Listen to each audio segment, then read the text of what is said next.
बहुत बहुत सम्मान आपको। मैं हूँ रामायण और आप देख रहे हैं रामायण की बारी। क्या आपको अपने अंदर कुछ कमियां नज़र आती हैं?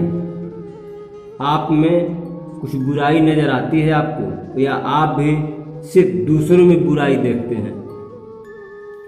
हमारे कुछ फॉलोअर मित्र जो ब्लॉगर पे लिखे हैं कि सर हमारे घर में झगड़े बहुत होते हैं, हमारे बच्चे हमारी बात नहीं मानते, हमारे आज्ञा का पालन नहीं करते, और हमारे मोहल्ले में, हमारे परिवेश में मतभेद बहुत है। कारण क्या है?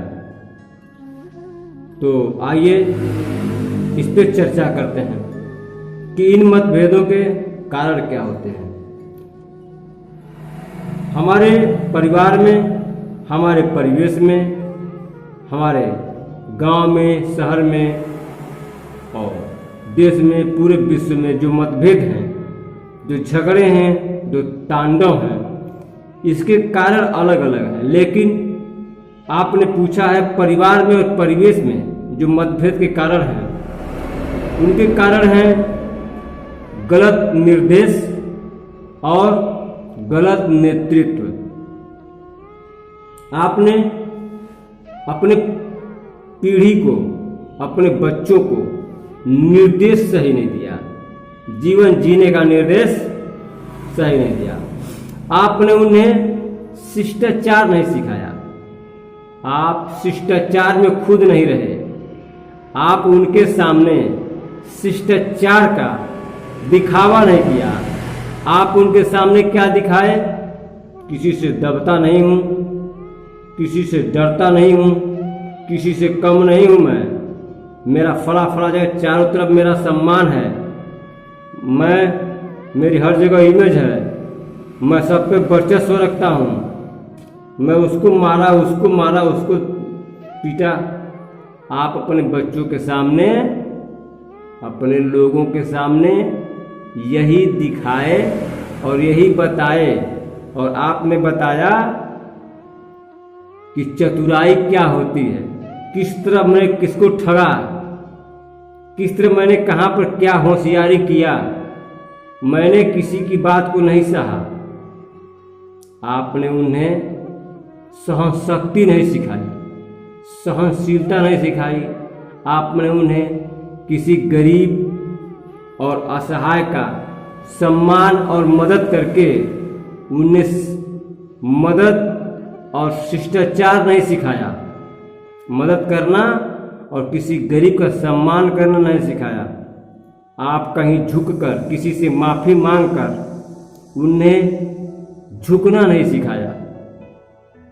आप छोटी छोटी बातों में लोगों से उलझकर, लोगों से झगड़ा करके उन्हें उलझना सिखाया, उन्हें दबना नहीं सिखाया, उन्हें झुकना नहीं सिखाया, उन्हें शिष्टाचार संस्कार नहीं सिखाया। आपने उन्हें सिखाया चतुराई, चालाकी, होशियारी, वर्चस्व रखना, हुकूमत करना। बस आपको लगा कि जीवन इसी से चलता है। आपको लगता है कि कहीं झुक जाएंगे तो अपमान हो जाएगा, किसी गलती को मान लेंगे तो बुराई हो जाएगी, मेरा अपमान हो जाएगा। और यही भाव आपके पीढ़ी में भी आई है। यही भाव, यही सोच और यही विचार आपके पीढ़ियों में भी व्याप्त है। वो भी दबना नहीं जानते, अपनी कमी नहीं मानते, उनको अपनी कमी दिखाई नहीं देती है जैसे आपको नहीं दिखाई देती है। किसी व्यक्ति को अपनी कमी दिखाई नहीं देती, सिर्फ सामने वाले की कमी को देखता है वो, चाहे आप हो चाहे कोई भी हो। मैं भी पहले वैसे ही था, मुझे भी पहले अपनी कमी नहीं दिखाई देती थी, लेकिन मुझे नहीं याद है कि मैंने, अगर मुझसे कहीं गलती हो गई हो तो मैं उसे क्षमा नहीं मांगा हूँ।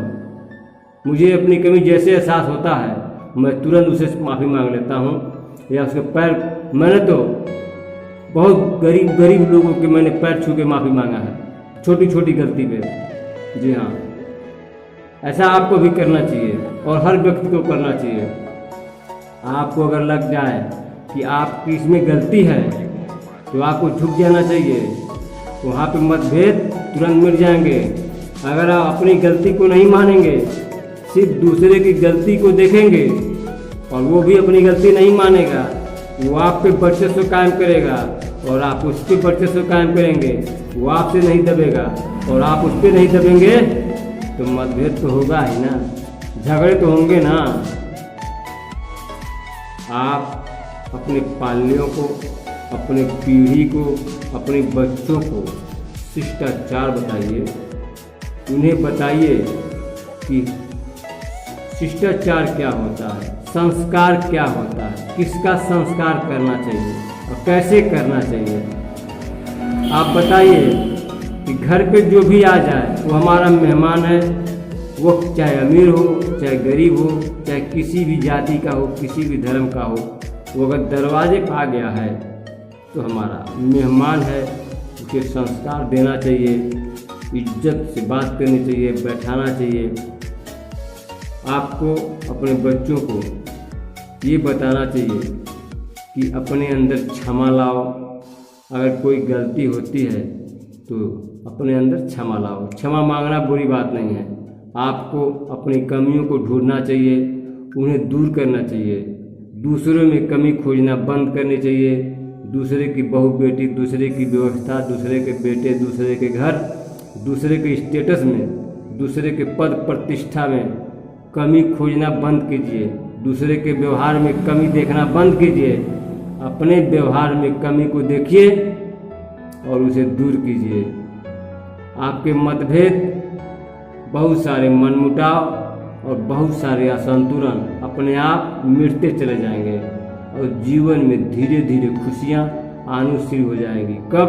जब आप झुकना शुरू कर देंगे, जब आप अपनी कमियों को देखना शुरू कर देंगे और उसे महसूस करना शुरू कर देंगे और सामने वाले से क्षमा और माफ़ी। अगर सारे मतभेदों का उपाय है झुकना। कब? जब आप गलत हों।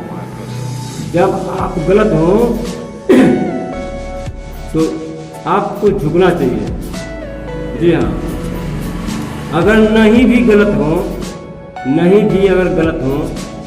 अगर झुकने से वो झगड़े, वो मतभेद समाप्त होते हैं तो आप ही झुक जाइए। अगर नहीं भी गलत हों तब भी, और गलत हों तो स्वाभाविक आपको झुकना चाहिए। सारे मतभेद अपने आप मिटते चले जाएंगे। आपको अपनी मर्यादा ध्यान रखना चाहिए। आप अगर पिता हैं तो आपको अपने पुत्र के साथ किस तरह व्यवहार करना चाहिए, अपनी पुत्री, अपनी पत्नी, अपने मित्र, सारे मर्यादाओं को ध्यान रखना चाहिए। हर जगह मर्यादा होनी अनिवार्य है। आप अगर पुत्र हैं तो अपने पिता के साथ कैसा मर्यादा रखना चाहिए। आप अपने पिता को मित्र नहीं समझ सकते। लोग कहते हैं मैं अपने पिता को मित्र समझता हूँ। पुत्र पिता को मित्र समझेगा? पुत्र जब पिता को मित्र कहने लगेगा तो सारे शिष्टाचार समाप्त होने लगेंगे। आप अपने मर्यादा को समझिए, हद को समझिए। आप अपने पिता को मित्र नहीं, पिता समझिए। पिता जी, और पिता क्या होता है आप विचार कीजिएगा या कमेंट कीजिएगा तो मैं बताऊंगा पिता क्या होता है, माँ क्या होती है और इनके साथ कैसे रहना चाहिए, कैसे व्यवहार करना चाहिए, किन रिश्तों के साथ क्या हमारा मर्यादा है, क्या हमारा धर्म है।